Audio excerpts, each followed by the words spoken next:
चलिए देखते हैं। पिछले वीडियो में मैंने नॉन कोऑपरेशन मूवमेंट्स के बारे में आप लोगों को बता दिया था कि महात्मा गांधी ने नॉन कोऑपरेशन मूवमेंट्स की शुरुआत कर दी थी और ये जब जनवरी 1921 में नॉन कोऑपरेशन मूवमेंट्स की शुरुआत किया था और ये जब ये आंदोलन शुरुआत हुआ तो इसका प्रभाव अलग जगह पर अलग अलग देखने को मिला। गाँव में हमने क्या देखा कि गाँव की जो सिचुएशन ऐसा था कि वहाँ पर थे बाबा रामचंद्र जो थे, फिर अवध किसान सभा का आयोजन किया गया, वहाँ ऐसा था। दूसरा चीज़ हमने देखा था शहर में जो थे मिडिल क्लास के लोग पार्टिसिपेट किए थे, मतलब विदेशी वस्तुओं का बहिष्कार किया गया, कपड़ों को जलाया गया, बच्चों ने अपना नाम कटवा दिया स्कूल से। तीसरा चीज़ हमने ये देखा था कि जो प्लांटेशन वर्कर के जो लोग थे, तो प्लांटेशन वर्कर में क्या था कि चाय की खेती कराने के लिए अंग्रेज जो थे ज़बरदस्ती इनसे सिग्नेचर करा के प्लांटेशन में जाकर काम कराते थे और इन पर ज़बरदस्ती साइन करवा लिया जाता था कि तुमको काम करने के दौरान बीच में तुमको घर पे जाना ही नहीं है। तो प्लांटेशन वर्कर में ये लोग क्या समझ रहे थे कि स्वराज जो होगा, जब महात्मा गांधी आएंगे हमें यहाँ से आज़ादी दिलाएंगे, चाहे हम आज़ादी से इधर उधर कहीं भी जा सकते हैं, चाहे अपने घर पे ही जा सकते हैं, यही हमारे लिए क्या होगा, स्वराज का मतलब हो जाएगा। चौथा चीज़ मैंने बता दिया था, जो आंध्र प्रदेश का इलाका था गुडेम हिल्स, वहाँ पे जनजाति ट्राइबल्स लोग रहते थे और ट्राइबल्स में अल्लूरी सीताराम राजू थे और ये खुद को क्या मानते थे, बोलते थे कि मैं भगवान का अवतार हूँ। पहला चीज। दूसरा चीज, महात्मा गांधी के जो इम्पोर्टेंस था, जो महात्मा गांधी की जो आशावादी जो विचार था, ये पूरी तरीके से क्या करते थे, लोगों को मतलब शेयर करते थे, भाषण देते थे, लोगों को समझाते थे कि देखो भाई शराब पीना गलत बात है, शराब मत पियो, शराब पीने से ये मतलब हमारा ही नुकसान होने वाला है, अंग्रेजों का कपड़ा इस्तेमाल मत करो, कोई विदेशी वस्तु का इस्तेमाल मत करो, चरखा का इस्तेमाल करो, देसी कपड़ा को पहनो। लेकिन एक चीज ऐसा था जो अल्लूरी सीताराम राजू महात्मा गांधी के सिद्धांत को नहीं फॉलो किया और वो था अहिंसा का सिद्धांत। ये अल्लूरी सीताराम राजू का मानना था कि नहीं, अंग्रेजों को जब तक मारा नहीं जाएगा तब तक ये सीधा नहीं होने वाले हैं, हम इनसे लड़कर ही अपना आज़ादी स्वराज को क्या कर सकते हैं, ले सकते हैं। तो वहां पर वो लड़ाई भी की, हालांकि उनको भी पकड़ के क्या किया गया, जेल में उनको भी क्या किया गया, फांसी दे दिया गया। मैंने अल्लूरी सीताराम राजू को भी क्या हो गई, फांसी हो गई। ये सब चीज मैंने बता दिया था। लास्ट में मैंने क्या बताया था, याद है आपको? आपको याद होना चाहिए। मैंने लास्ट में क्या बताया था कि चौरी चौरा जो जगह है गोरखपुर में, वहां पर एक क्या घटना घट गई कि जो मतलब प्रोसेशन जो हो रहा था, जो जुलूस निकाले जा रहे थे, तो ये जो जुलूस जो था ना, ये एक तरह से उग्र रूप ले लिया, एक वायलेंस का रूप ले लिया और वहां के जो 22 पुलिस कर्मी थे उनको पकड़ के ले जाके जेल में डाल के उनको जिंदा ही जला दिया। और जब ये खबर महात्मा गांधी के पास गया तो महात्मा गांधी इस घटना से इतना ज्यादा दुख हुए, बोले कि नहीं अभी मतलब ये अच्छा समय नहीं है। और उन्होंने क्या किया कि जो नॉन कोऑपरेशन मूवमेंट था उसी समय सोचे कि नहीं अब ये समय आ गया कि इसको वापस ले लेना चाहिए, क्योंकि आंदोलन को जिस उद्देश्य से मैंने शुरुआत किया था वो उद्देश्य को पूर्ति ही नहीं हुआ। मैंने कहा था लोगों से झगड़ा नहीं करना है, हिंसा नहीं करना है, मारपीट नहीं करना है, और ये लोग क्या करना शुरू कर दिए, मारपीट करना शुरू कर दिए, हिंसात्मक रूप ले लिए, है कि नहीं।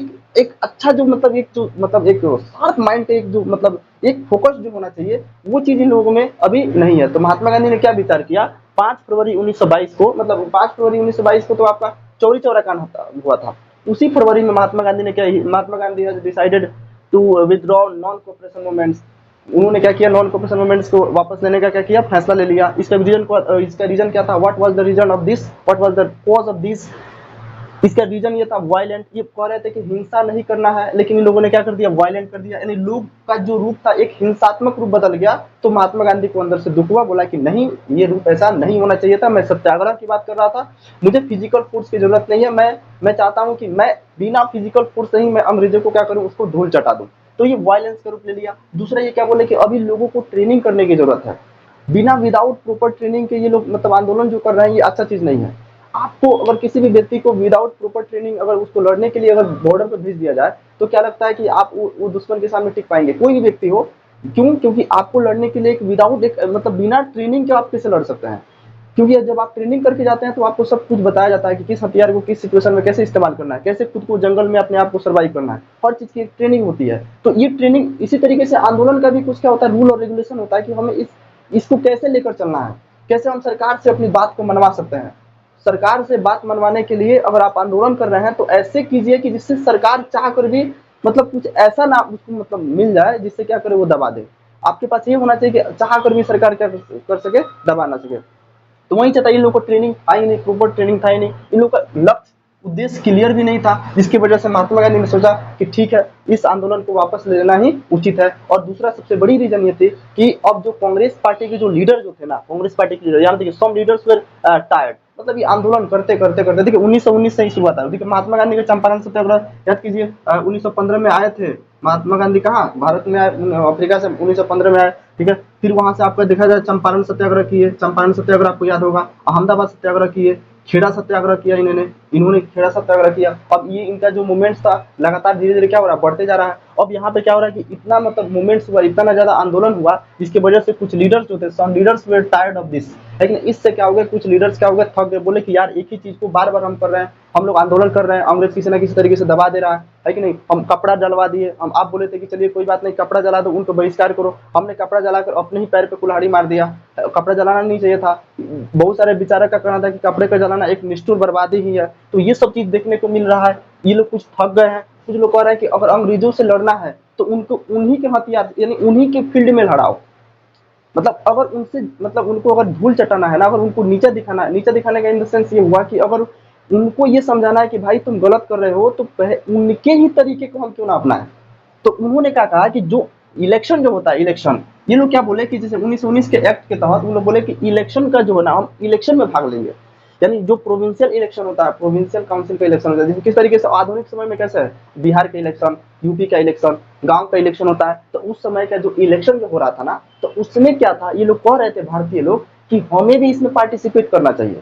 और जब हम पार्टिसिपेट करेंगे तो इससे फायदा क्या होगा कि हम इसमें जाकर हम क्या करेंगे, जीतेंगे, हमारा एक पोजीशन होगा, लीडर्स बनेंगे। और जब लीडर्स बनेंगे तो जाके वहीं पे जाके ब्रिटिश का क्या करेंगे, अपोज करेंगे। इस सेम चीज ऐसा हो गया जैसे मान लीजिए अगर मैं देश की व्यवस्था को बदलना चाहता हूँ, कि मैं बोलूंगा भाई भारत में बहुत ज्यादा बेरोजगारी है, बहुत ज्यादा भ्रष्टाचारी है, नेता करप्ट हो चुके हैं, सड़क बन नहीं रहा है, पुल बन नहीं रहा है, इतने सारे लोग मर रहे हैं, इसका क्या इलाज है, हॉस्पिटल का जो सुविधा है बिल्कुल एकदम बर्बाद हो गया है, सरकारी स्कूल का सिचुएशन देखा जाएगा तो एकदम करप्ट हो चुका है, मैं इस व्यवस्था को सुधार करना चाहता हूँ। अब ये दो चीज आएगा। एक अच्छे नागरिक होने के नाते मैं क्या करूंगा कि मतलब एक छोटे लेवल पर मैं खुद में सुधार कर सकता हूँ।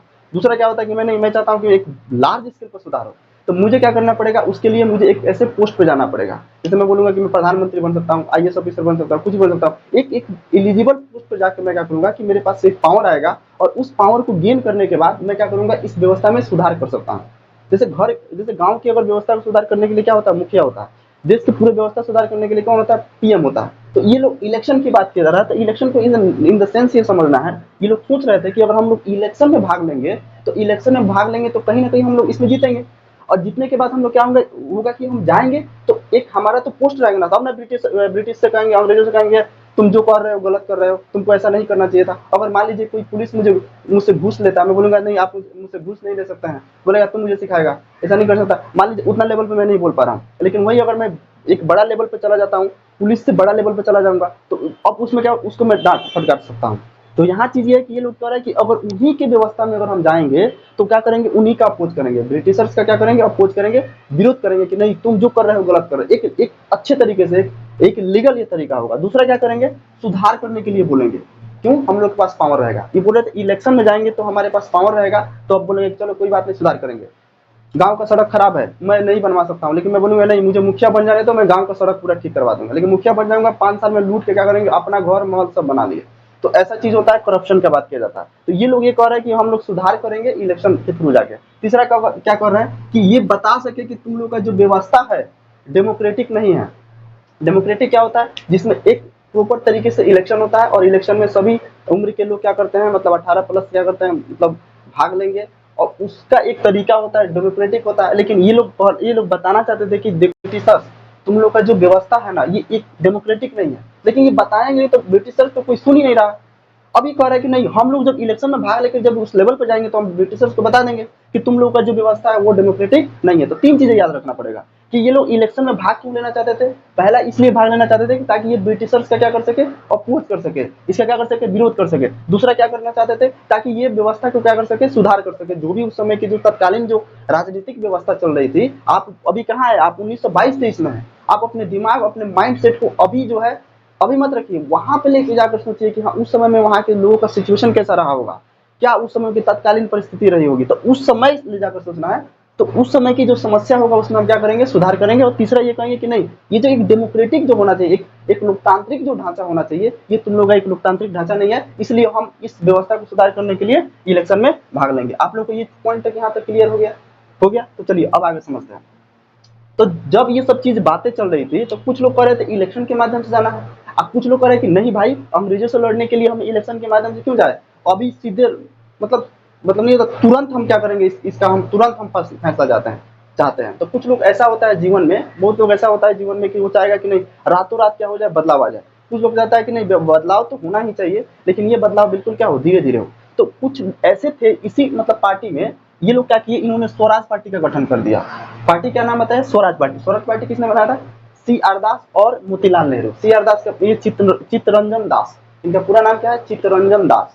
मोतीलाल नेहरू ये जवाहरलाल नेहरू के डैडी है, पापा जी।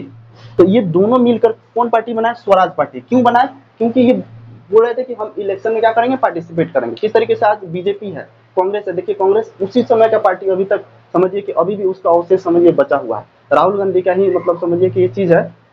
अगर ऐसा चलता रहा तो खैर आगे इसमें खैर उस पर तो टिप्पणी करना ठीक नहीं रहेगा। तो ये चित्तरंजन दास और मोतीलाल नेहरू ने क्या किया, स्वराज पार्टी का क्या किया, इन्होंने गठन कर दिया, ठीक है, इलेक्शन में जाने के लिए। लेकिन इनके विरुद्ध बाप है बेटा में विरोध देखिए, ये बाप है, ये कौन है, बेटा है। जवाहरलाल नेहरू कौन है, बेटा है। जवाहरलाल नेहरू का क्या करना था और सुभाष चंद्र बोस का क्या करना था कि नहीं, एक बहुत बड़े रेडिकल मास की जरूरत है, एक बहुत बड़ा जन आंदोलन की जरूरत है। जब हम जन आंदोलन करेंगे तभी अंग्रेजों को यहाँ से हम क्या कर सकते हैं, भगा सकते हैं। एक व्यवस्था में सुधार करने के लिए आप इलेक्शन में पार्टिसिपेट कीजिएगा, इलेक्शन होगा, वोटिंग होगा, पता नहीं आप जीतिएगा भी कि नहीं जीतिएगा, धीरे धीरे जाके उनको समझाइएगा, इसमें कितना लंबा प्रक्रिया लग जाएगा। आप उसको बंद कीजिए, सीधा ये तरीका अपनाइए कि सीधे रेडिकल मास कीजिए, लोगों को एक जन सैलाब को एकत्रित कीजिए, जिसमें हम क्या कर सके, पूरी तरीके से क्या करें, एक ही बार में साफ, जल्दी से जल्दी हम साफ पूरे पॉइंट इसका डिसीजन ले सके। अब देख रहे हैं कि दो विचारधारा चल रहा है, दो विचारधारा। एक विचारधारा जिसको कह सकते हैं गरम दल, एक होता है नरम दल। यानी एक ऐसा विचारधारा है जो मतलब गांधीवादी सोच जिसको कह सकते हैं। मतलब ये लोग बहुत ज्यादा मतलब ये हाई लेवल का इन लोग का टेम्पर नहीं होता, ये कुछ भी चाहते हैं बदलाव स्लोली लेवल पे। अब कुछ लोग ऐसा होता है वो चाहेगा कि नहीं साफ तुरंत ही हमको बदल के रख देना है। तो यहाँ भी ये चीज है, सबका उद्देश्य एक ही है, सबका उद्देश्य की है। मुझे अगर यहाँ से मुंबई जाना है तो बहुत लोग ट्रेन से जाएगा, अब बहुत लोग फ्लाइट से जाएगा, तो ट्रेन से जाएगा, अब बहुत लोग बस से भी जा सकता है। तो बस से जाने वाले का ये उद्देश्य रहेगा, चलो भाई रास्ता में घूमते फिरते जाएंगे, बढ़िया से कहीं कहीं रुक रुक के नजारा दृश्य आनंद लेते जाएंगे। दूसरा क्या हो, ट्रेन से जाना चाहता है तो सोचता है कि नहीं थोड़ा हमको थोड़ा जल्दी पहुंच जाना है। तीसरा होता है फ्लाइट से, वो सोचता है कि नहीं भाई हम काहे इतना ज्यादा समय लेंगे, सीधे फ्लाइट में बैठो 2 घंटा में सीधे लैंडिंग मार देना।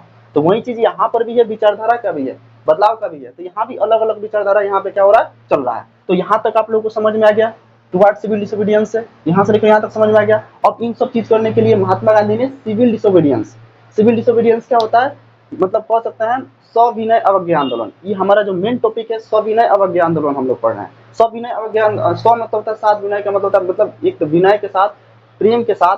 अवज्ञा का मतलब क्या होता है, मना कर देना। अगर मान लीजिए कोई व्यक्ति आपसे पानी मांगता है, अगर आपको देने का मन है तो ऐसा मुंह बना के बोलिए पानी नहीं देंगे, भागो यहाँ से, नहीं देंगे।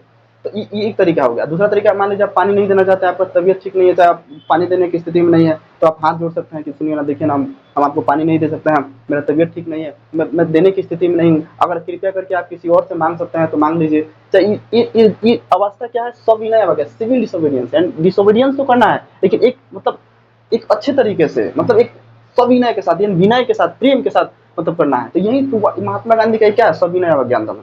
अब महात्मा गांधी का जितना भी सारा चीज आंदोलन देखिएगा, इसमें कोई मार काट कर ही बात नहीं किया जाएगा। आपने देखा सत्याग्रह मूवमेंट्स में, उसमें भी क्या बोलेंगे फिजिकल फोर्स का कोई जरूरत नहीं है। आपने क्या देखा, नॉन कोऑपरेशन मूवमेंट्स में देख रहे हैं, नॉन कोऑपरेशन मूवमेंट्स में आपने क्या देखा कि 1909 में जो किताब लिखे थे, हिंद स्वराज किताब जो लिखे थे 1909 में, उन्होंने उसमें क्या बताया था, उसमें यही बताया था कि नहीं, अगर अंग्रेज टिका हुआ है तो यहाँ के सपोर्ट से टिका हुआ है, तो यहाँ के सपोर्ट को हम खत्म करना है। लेकिन लड़ाई का बात नहीं कर रहा है, यहाँ भी सिविल डिसोबीडियंस की बात किया जा रहा है कि नहीं, अंग्रेजों के सामने हमें मतलब हाथ ही जोड़ के चलिए, चाहे मतलब प्रेम से ही जो भी चीज करना है प्रेम से करना है, इसमें किसी प्रकार का हिंसा ना हो। तो ये सिविल डिसोबीडियंस का बात किया जा रहा है, जो उसी टॉपिक को हम आगे की तरफ क्या कर रहे हैं, बढ़ा रहे हैं। तो यहाँ तक कोई दिक्कत नहीं है।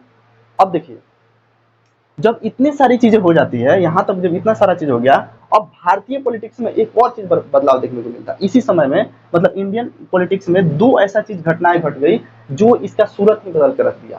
पहला बदलाव ये था इकोनॉमिक डिप्रेशन। वो नहीं जो आजकल आप लोग फील करते होंगे, मैं नहीं चाहता हूँ कोई व्यक्ति डिप्रेशन फील करे।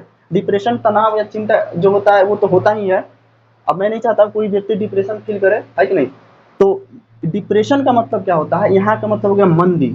मंदी, मंदी ये इकोनॉमिक्स का एक टर्म्स है। आप लोग इकोनॉमिक्स पढ़िएगा तो उसमें डिप्रेशन के बारे में पढ़ना होता है। डिप्रेशन आ गया, इकोनॉमिक डिप्रेशन, आर्थिक मंदी आ गई। आर्थिक मंदी का मतलब क्या है कि इसमें जो था ना डिमांड से हिसाब कम हो गया। इसमें क्या होता है, इसमें डिमांड कम हो गया। जैसे मैं यहाँ पे, जैसे भारत देश है तो इसमें जो जो डिमांड जो होता है, जैसे मान लीजिए किसी चीज का डिमांड, जैसे अनाज का डिमांड हो गया, इस समय जो एग्रीकल्चरल जो प्राइस जो होता है ना वो उसका सीधे डिमांड ही क्या हो गया, गिर गया। एक्सपोर्ट रुक गया। एक्सपोर्ट का मतलब क्या होता है बता दिया था मैंने पिछले वीडियो में। एक्सपोर्ट क्या होता है, जैसे जब कोई वस्तु यहाँ से दूसरे देशों में भेजा जाए तो उसको हम क्या कहते हैं, एक्सपोर्ट कहते हैं। आपको जब कोई दूसरे देशों से जब कोई सामान आता है यहाँ पे तो इसको क्या कहते हैं, इम्पोर्ट कहा जाता है। इम्पोर्ट का मतलब आयात, आना। एक्सपोर्ट का मतलब क्या होता है, जाना। जैसे अगर आप अपने घर से स्कूल में पढ़ने के लिए जाते हैं, यहाँ से घर से जाते हैं तो एक्सपोर्ट हो गए, आपका क्या हो गया, एक तरह से एक्सपोर्ट हो गया।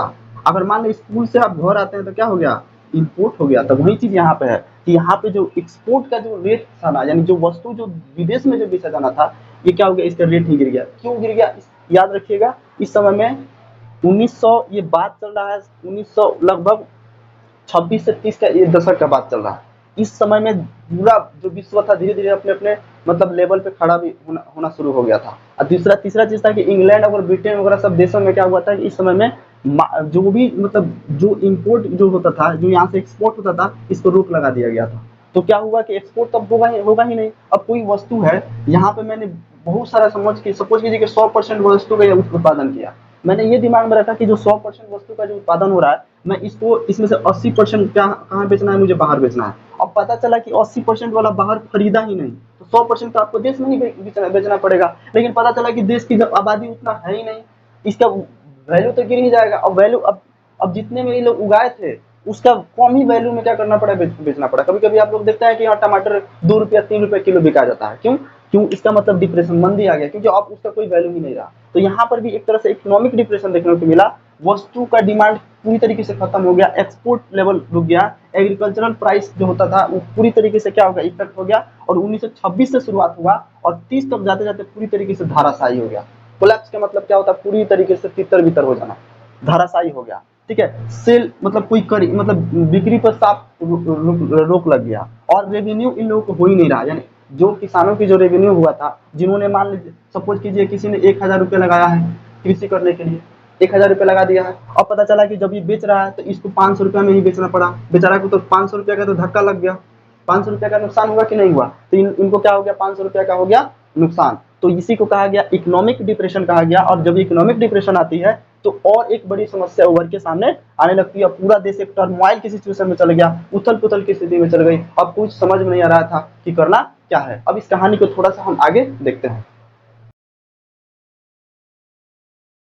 आपने देख लिया स्वराज पार्टी, कांग्रेस पार्टी और ये जो मतलब रेडिकल्स जो पार्टी ये अलग बन रहा है। सब धीरे धीरे क्या बोल रहा है, क्रांतिकारी लोग अपना अपना धीरे धीरे क्या कर रहा है, पार्टी बना रहा है लोग। भले कोई नरम दल का है, कोई लोग गरम दल का है, सबका उद्देश्य एक ही है कि हमें क्या करना है, अंग्रेजों से क्या कर लेनी है, आज़ादी ले लेनी है। इन लोगों का मात्र एक ही उद्देश्य यही है। अब होता क्या है आगे कि अब ब्रिटेन ये सोच रहा है कि ब्रिटेन में अब एक उस समय में जो ब्रिटेन की जो सरकार थी, टोरी गवर्नमेंट थी। टोरी गवर्नमेंट, ब्रिटेन की कौन गवर्नमेंट थी, टोरी गवर्नमेंट। ठीक है, अब ये क्या हुआ, सर जॉन साइमन की अध्यक्षता में, देखिए याद रखिएगा सर जॉन साइमन। ये सर जॉन साइमन जो है, इसने क्या किया, एक स्टेचुअरी कमीशन बनाया गया। ये बनाया गया कहाँ पे, राज करने के लिए, भारत में। भारत में शासन करने के लिए कह सकते हैं एक स्टेचुअरी कमीशन बनाया गया। इसका मात्र उद्देश्य यही था कि भारत में कैसे मतलब राज्य को बनाना है, कैसे मतलब राज्य को चलाना है। कह सकते हैं कि ये लोग पॉलिटिकल सबसे बड़ा ये लोग हस्तक्षेप कर रहे थे। Setup to response to the national movement, आखिर इसको सेटअप क्यों किया गया था। यानी ये जो स्टेचुअरी कमीशन है, जो सर इसको साइमन कमीशन भी कहा जाता है। ये जो साइमन कमीशन को किस लिए स्टेब्लिश किया गया, ये इसलिए स्टेब्लिश किया गया ताकि जो नेशनल मूवमेंट जो हो रहा है हमारे देश में, कौन मूवमेंट हो रहा था उसमें में, नेशनल मूवमेंट, जो जो राष्ट्रीय जो आंदोलन हो रहा था उसके रिस्पॉन्स में, उसकी प्रतिक्रिया में क्या किया इन्होंने, एक स्टेचुअरी कमीशन लाया जिसको साइमन कमीशन भी कहा जाता है। कहाँ पारित हो रहा है, ये ब्रिटिश यानी मतलब समझिए कि ब्रिटेन में हो रहा है। और इसके लिए टेबल राउंड कॉन्फ्रेंस भी चलता है, टेबल राउंड कॉन्फ्रेंस चलता है, इसमें महात्मा गांधी भी जाते हैं, इसमें बहुत सारा चीज़ का बहस होता है कि कोई बात नहीं, तुम्हारे लिए हम डोमिनियन स्टेट्स बना देंगे। तो इसमें क्या बात होता है, इसमें ये सारी चीज़ें घटनाएं तो घटती है, इसकी सबसे बड़ी एक कमी क्या होती है कि ये जो स्टिचुअरी जो कमीशन था, ये जो साइमन कमीशन जो था ना, साइमन कमीशन में टोटल के टोटल कौन था, ब्रिटिश था। All are Britishers. इसमें कोई भी इंडियन को शामिल ही नहीं किया गया था, कोई भी इंडियन को शामिल नहीं किया गया था। अगर आपके घर का डिसीजन कोई पड़ोसी ले लेगा तो समझ जाइए, सपोज कीजिए कि क्या आपके ऊपर बीतेगा। आप चाहिएगा कि आपके घर का डिसीजन कोई पड़ोसी ले, आपके अंदर गुस्सा आएगा, हमारा जो डिसीजन है कोई दूसरा व्यक्ति क्यों लेगा। आप अपने मम्मी के हाथ से 2 थप्पड़ खा सकते हैं, पापा आपको 2 थप्पड़ मार सकते हैं, लेकिन कोई पड़ोसी आपको 2 थप्पड़ खींच देता है, अब वो डांट भी देता है तो आपको ऐसा लगता है कि क्या से क्या हो गया। तो कहने का मतलब है कि हम अपने खुद के व्यक्ति का, हम अपने परिचित के, अपने खुद के व्यक्ति के, अपनों का लात खा सकते हैं, कुछ भी गुस्सा जो भी है, गाली वगैरह सब खा सकते हैं। लेकिन ये विदेशी लोग जो पूरे पूरे के पूरे क्या है, ब्रिटिश है, ब्रिटिशर्स है, अंग्रेज है, और ये आके हमारे ही मतलब देश में क्यों हस्तक्षेप करेंगे। अगर इन लोगों को अगर कमीशन बनाना भी था तो इनमें भारतीयों को भी तो शामिल करना चाहिए था भाई, कि चलो भाई भारत के लोग हैं, इसमें शामिल करना जरूरी है, क्योंकि ये भारत से रिलेटेड कोई कानून बनाया जा रहा है, तो इसमें कोई शामिल ही नहीं किया गया। तो ये चीज, इसका चीज था, सारे देश के लोग क्या हो गए, भड़क गए। मुंबई में, हैदराबाद में, सब जगह जितने भी सारा जगह था, जहाँ जहाँ ये खबर पहुंचने लगा, लोग के अंदर एक तरह से गुस्सा पनपने लगी। बोले कि नहीं, ये जो साइमन कमीशन है एक तरह से बहुत ही घटिया मानसिकता के द्वारा बनाया के साथ बनाया गया एक कमीशन है। और सब लोग क्या करने लगे, विरोध करने लगे। बेचारा समझिए कि 1928 में साइमन कमीशन कहाँ आया, भारत में आया।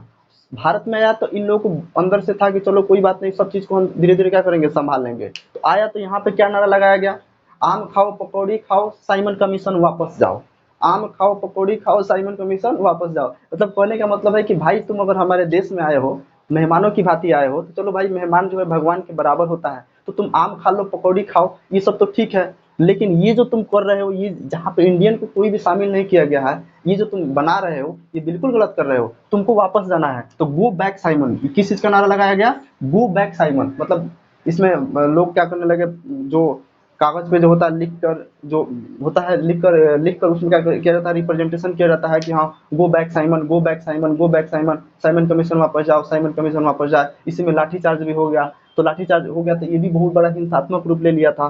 तो ये जब 1928 में भारत में कौन कमीशन आया, साइमन कमीशन आया, तो क्या चीज का नारा लगाया गया, गो बैक साइमन का नारा लगाया गया। और इस विरोध में, यानी अंग्रेजों की इस पद्धति के विरोध में भारत के सब लोग साथ दे रहा है, यहाँ तक कि कांग्रेस भी साथ दे रहा है, और साथ साथ मुस्लिम लीग भी एक पार्टी है। देखिए अभी भारत में कई तरह की पार्टियां बन रही है। यहाँ पे देखिए मुस्लिम लीग है, मुस्लिम लीग की पार्टी बन गई है, कांग्रेस पार्टी है, स्वराज पार्टी है, ये सब पार्टी बन रहा है। अब इसी पार्टी को विरोध करने के लिए, इसी पार्टी को जवाब देने के लिए, इसी पार्टी के रिस्पॉन्स करने के लिए कौन कमीशन बनाया गया था, इसका नाम था साइमन कमीशन। क्या था, साइमन कमीशन। इसी के विरोध, अगर मैं रहता तो यही नारा लगाता, आम खाओ पकौड़ी खाओ, साइमन कमीशन वापस जाओ। खैर कोई बात नहीं, चलिए। तो कांग्रेस और मुस्लिम लीग दोनों मिलकर क्या कर रहे हैं, इसका विरोध कर रहे हैं। किसका विरोध कर रहे हैं भाई, ये विरोध कर रहे हैं, साइमन कमीशन का विरोध कर रहे हैं। यहीं पे है लॉर्ड इरविन। यहाँ पे कौन है, यहाँ पे भारत में जो मतलब उस समय हेड जो है कौन है, लॉर्ड इरविन है। 1929 में क्या बोल रहा है कि चलो भाई ठीक है, तुम साइमन कमीशन का तो विरोध तो कर ही रहे हो। मतलब भारतीय नेता से उस समय में क्या बोला कि तुम ठीक है, कोई बात नहीं, तुम साइमन कमीशन का विरोध कर रहे हो, चलो कोई बात नहीं, मैं तुमको एक दूसरा ऑफर देता हूँ, डोमिनियन स्टेट बना लो। डोमिनियन स्टेट क्या होता है, जैसे मान लीजिए जैसे मतलब ये देश हो गया, तो देश में क्या है, तुम डोमिनियन स्टेट बना सकते हो। जैसे ये मतलब बिहार है, यूपी है, तो तुम डोमिनियन स्टेट्स बनाने के हम तुमको क्या करते हैं, मतलब छूट देते हैं। तो तुम डोमिनियन स्टेट्स बना लो, एक मतलब क्षेत्रीय स्तर पे तुम अपने कोई स्टेट्स बना लो कि कैसे चलाना है, क्या नहीं चलाना है। डोमिनियन स्टेट्स का मैं क्या करता हूँ, ऑफर देता हूँ, और तुमको हेल्प करने के लिए जो मेरा पदाधिकारी रहेगा, जो मेरे मतलब जो भी मतलब मेरे जो विद्वान गण रहेंगे, उन तुम्हारा क्या कर देंगे, मदद कर देंगे। लेकिन कांग्रेस में जब ये सुना तो अंदर से क्या हो गया, भड़क गया। कांग्रेस के बहुत सारे लीडर इस डोमिनियन स्टेट्स के ऑफर को क्या किया, ठुकरा दिया कि तुम अंग्रेज अपने आप को समझते क्या हो, क्या हम लोग उतना पढ़े लिखे नहीं है, क्या हम लोग अनपढ़ है, क्या हम लोग शिक्षा हासिल नहीं किए हैं, क्या हमारे अंदर वो औकात नहीं है कि हम इस अपना देश के लिए कानून बना सके। लॉर्ड इरविन जो था, एक तरह से समझिए कि मजाक ही उड़ा दिया कि तुम लोग तो ऑलरेडी क्या हो, पिछड़े हुए हो, तुम लोग खुद का अपना कानून तो बना ही नहीं सकते, खुद का तुम अपने को संविधान बना ही नहीं सकते हैं। और आप लोग जानते हैं कि कांग्रेस का जो जो गरम दल के जो व्यक्ति थे, गरम दल में कौन थे, कह सकते हैं रेडिकल मूवमेंट्स में कौन थे, सुभाष चंद्र बोस, और थे जवाहरलाल नेहरू। JL नेहरू, ये जवाहरलाल नेहरू, इन्होंने कहा कि नहीं, हम इनकी बात को नहीं मानेंगे, हमें डोमिनियन स्टेट्स नहीं चाहिए, हमें एक तुम छोटा सा स्टेट मत दो, हमें पूरा देश ही चाहिए। आप एक फिल्म देखे होइएगा, आप एक फिल्म देखे होइएगा, धमाल। धमाल मूवी में एक बच्चा का बहुत अच्छा सा एक्टिंग मैंने देखा था। 5 करोड़ की कहानी थी, तो संजय दत्त उसको बैठा के पूछता है कि देखो बच्चे, मैं तुमको रो मत, अगर तुम चुप हो जाओगे तो तुमको 1 करोड़ रुपया दूंगा। तो बच्चा रोने लगता है, जोर जोर से रोने लगता है। तो फिर बोलता है कि नहीं, मैं तुमको 3 करोड़ रुपया दूंगा। फिर भी बच्चा नहीं चुपाता, बच्चा और जोर जोर से रोता है, बोलता है कि बच्चे, तुमको मैं 5 करोड़ रुपया ही दे दूंगा। तो बच्चा चुप हंसने लगता है। चलिए देख देख देख, एक टाइम मुझे गोवा पहुंचते थे, एक टाइम 10 करोड़ का सवाल है, 10 करोड़ का। हाँ, देख अगर मुझे 10 करोड़ मिल गए ना, उसमें से 1 करोड़ तेरे को दे दूंगा। अरे ज्यादा चाहिए, चलो 2 करोड़ दे दूंगा। चल 3 करोड़ देता हूं। अरे फिर कितने चाहिए? तो कहने का मतलब क्या है कि ये जो अंग्रेज जो इन लोगों को गिफ्ट कर रहा है कि छोटा सा स्टेट ले लो, ये ले लो, ये ले लो, नहीं, ये क्या कर रहा है, उसी बच्चे की तरह समझिए कि यहाँ पे जवाहरलाल नेहरू और जो सुभाष चंद्र बोस है, एक अंदर से पूरे जुनून के साथ कि नहीं, हमें एक छोटा सा टुकड़ा नहीं चाहिए, डोमिनियन स्टेट नहीं चाहिए, हमें तो पूरा पूर्ण स्वराज चाहिए, हमें तो पूरा संपूर्ण भारत चाहिए। हम चाहते हैं कि तुम भारत में तुम्हारा कोई अस्तित्व, कोई वर्चस्व ही नहीं ना रहे। एक समय था कि भारत के लोग पढ़े लिखे नहीं थे, तो यहाँ के जो अलग अलग जो क्षेत्रीय पार्टी, क्षेत्रीय जो राजा थे, एक दूसरे से बटे हुए थे, तुमने उसका फायदा उठाकर तुमने इसको गुलाम बना लिया। लेकिन हमेशा ये चीज चलने वाली नहीं है। अब वो समय आ गया है कि लड़ाई के मैदान में हमें उतरना पड़ेगा। अब क्या हुआ कि मतलब पूरे तरीके से पूरा फॉर्म में है कौन, जवाहरलाल नेहरू, और पूरा ये अपना मूड बना लिए हैं। दिसंबर 1929 में लाहौर का अधिवेशन होता है। लाहौर कहाँ है जी? अभी पाकिस्तान में है। लाहौर कहाँ है? पाकिस्तान में है। इधर पाकिस्तान है, उसमें पाकिस्तान और इंडिया दोनों एक में ही था। तो लाहौर में अधिवेशन होता है, कांग्रेस अधिवेशन होता है। उसमें क्या होता है, वहाँ पे जाते हैं, जवाहरलाल नेहरू जाते हैं, वहाँ पे अपना झंडा फहराते हैं और वहाँ पे सीधे पूर्ण स्वराज का नारा लगाते हैं, पूर्ण स्वराज की मांग करते हैं। और जितने भी लोग इसमें भाग लिए थे, वहाँ पे शपथ लेते हैं कि आने वाले 26 जनवरी 1930 को, देखिए सिद्ध है इतना, मतलब कॉन्फिडेंस में, 26 जनवरी 1930 को हम अपने भारत से पूरी तरीके से आज़ादी लेकर रहेंगे। यानी हम अपना आज़ादी कब लेंगे? 26 जनवरी 1930 को हम अपना पूरे देश को आज़ाद करा देना है। पूरे अंग्रेजों को यहाँ से समझिए खाली करा देना है। ये प्रतिज्ञा कौन ले रहा है? कौन ले रहा है प्रतिज्ञा? ये प्रतिज्ञा ले रहे हैं जवाहरलाल नेहरू ले रहे हैं। और सीधे नारा क्या लगा रहा है?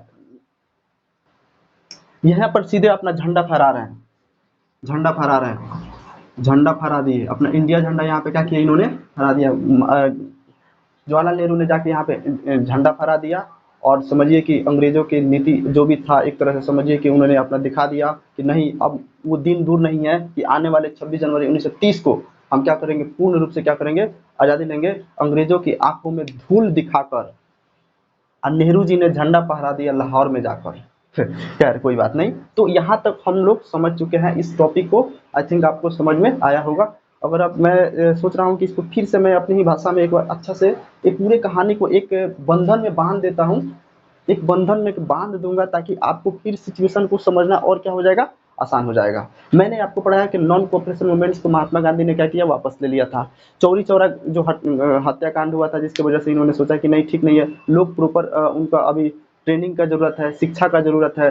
जब तक ये सब चीज़ होगा तब हम क्या करेंगे, अच्छा लेवल पे आएंगे, तभी हम लोग आंदोलन करेंगे। दूसरा, कांग्रेस के बहुत सारे लीडर है अंदर से थक चुके हैं, बोल रहे हैं कि कितना हम लोग करेंगे, इससे बहुत दिक्कत हो रहा है। वो लोग सोच रहे हैं, ये काम करते हैं, जो प्रोविंशियल इलेक्शन जो होता है उसमें हम लोग भाग लेंगे, और इस इलेक्शन के तहत हम क्या करेंगे, ब्रिटिशर्स को उसकी कमी को दिखाएंगे।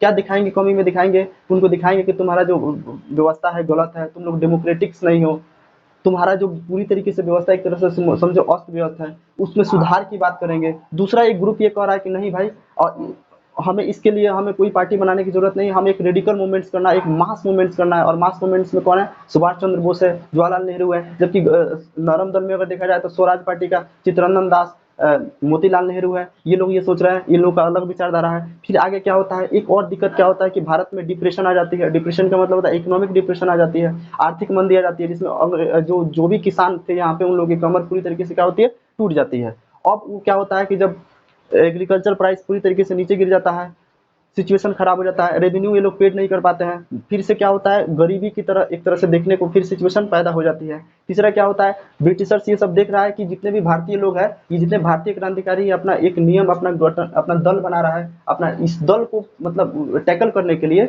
इस टैकल करने के लिए लोग कौन स्टेचुअरी कमीशन लाते हैं, सर जॉन साइमन कमीशन की अध्यक्षता में, जिसको हम शॉर्टकट में साइमन कमीशन भी कहा जाता है। अब ये साइमन कमीशन में एक भी इंडियन को शामिल नहीं किया गया था, जिसके अंदर पूरे अंदर भारतीयों को समझिए कि खून खौल रहा था। साइमन कमीशन जब भारत आता है तो क्या होता है, नारे लगाए जाते हैं कि साइमन कमीशन वापस जाओ, साइमन कमीशन वापस जाओ। अब उसके बाद लॉर्ड इरविन ने क्या करता है, प्रस्ताव देता है कि एक काम करो, कोई बात नहीं, तुम इतना सब चीज कर रहे हो तो तुम अपना डोमिनियन स्टेट्स बना लो। डोमिनियन स्टेट्स का प्रस्ताव को क्या करता है, कांग्रेस ने ठुकरा दिया। जवाहरलाल नेहरू पूरा फॉर्म में है, सुभाष चंद्र बोस भी पूरा फॉर्म में बोल रहा है कि तुम डोमिनियन स्टेट्स की बात क्यों कर रहा है, हमें पूरा भारत ही चाहिए, हमें कुछ नहीं चाहिए, वी वांट ऑल इंडिया, हमें पूरे भारत को ही हम चाहते हैं, पूरा भारत दे दो। और इसमें क्या होता है, लाहौर में अधिवेशन होता है 19 दिसंबर 1929 में। यहाँ पे जवाहरलाल नेहरू ने झंडा फहराते हैं और नारे लगाते हैं और ये प्रतिज्ञा करते हैं कि आने वाले 26 जनवरी 1930 को हम भारत को पूर्ण रूप से क्या करेंगे, पूर्ण स्वराज यानी पूरे क्या करेंगे, आज़ादी दिला देंगे। लेकिन ऐसा हुआ नहीं, हमारा देश 26 जनवरी 1930 को आज़ाद नहीं हुआ, हमारा देश आज़ाद हुआ 15 अगस्त 1947 के समय में। लेकिन ये जो सिंबल जो था 26 जनवरी 1930, ये कोई साधारण सिंबल नहीं था। लोगों के अंदर एक भावना तैयार हो गया था कि कोई बात नहीं, अभी भी नहीं हुआ तो नहीं हुआ, लेकिन फिर भी क्या होगा, यहाँ से एक जन सैलाब आता है, नए नए क्रांतिकारी आते हैं, एक से एक क्रांतिकारी आते हैं और पूरे अपने पूरे तन मन धन के साथ पूरे देश को आज़ादी दिलाने के लिए इसमें क्या होते हैं, लग जाते हैं, पूरी तरीके से तन मन लग जाता है। भरा नहीं जो भावों से जिसमें बहती रसदार नहीं, वो हृदय नहीं है पत्थर है जिसमें स्वदेश का प्यार नहीं। सब समझिए कि ये लोग स्वदेश के लिए पूरी तरीके से पूरा आत्म अर्पित के साथ चलते हैं, पूरा अपना समर्पण के साथ चलते हैं। और ये क्या होता है, 15 अगस्त 1947 को फाइनली हमारा देश क्या होता है, आज़ाद होता है। 26 जनवरी 1930 को हमारा देश आज़ाद नहीं हो पाया था। हम 26 जनवरी को रिपब्लिक डे के रूप में हम क्या करते हैं, इसको सेलिब्रेट करते हैं। ठीक है, अब आगे का टॉपिक हम फिर नेक्स्ट क्लास में हम लोग देखेंगे। इतना देखने के लिए आपको बहुत बहुत धन्यवाद। और आपको इससे रिलेटेड किसी भी प्रकार का समस्या अगर हो रही हो तो आप कमेंट सेक्शन में पूछ सकते हैं लोग, अगर कोई भी समस्या हो रहा हो तो, अगर सुनने में चाहे किसी भी तरह का कोई चीज़ अगर दिक्कत हो तो। नहीं तो आप इस चीज़ को ऐसे ही पढ़ते चलिए, आपको ये जो कहानी है अच्छा से आपको समझ में आ जाएगा। और लास्ट में मैं क्या करूँगा, इसका क्वेश्चन आंसर जितना भी सारा ऑब्जेक्टिव क्वेश्चन आंसर होगा, जितना सारा हो सकता है बोर्ड से रिलेटेड, और जितना एमसीक्यू ऑब्जेक्टिव क्वेश्चन, एमसीक्यू और long question answer, short question answer, इस सारा का सारा मैं क्या करूँगा, क्वेश्चन का एक लिस्ट दूंगा और आप लोग क्या कीजिएगा, उसको फाइनल कीजिएगा। उसके बाद इससे आपका कोई भी मतलब समझिए कि क्वेश्चन छूटने वाला नहीं है। कोई भी अगर प्रश्न भी आता है तो आप इसको अपने खुद की भाषा में ट्रांसलेट करके लिख सकते हैं। आपको अंदर कॉन्सेप्ट पूरी तरीके से क्या होना चाहिए, क्लियर होना चाहिए। Thank you so much.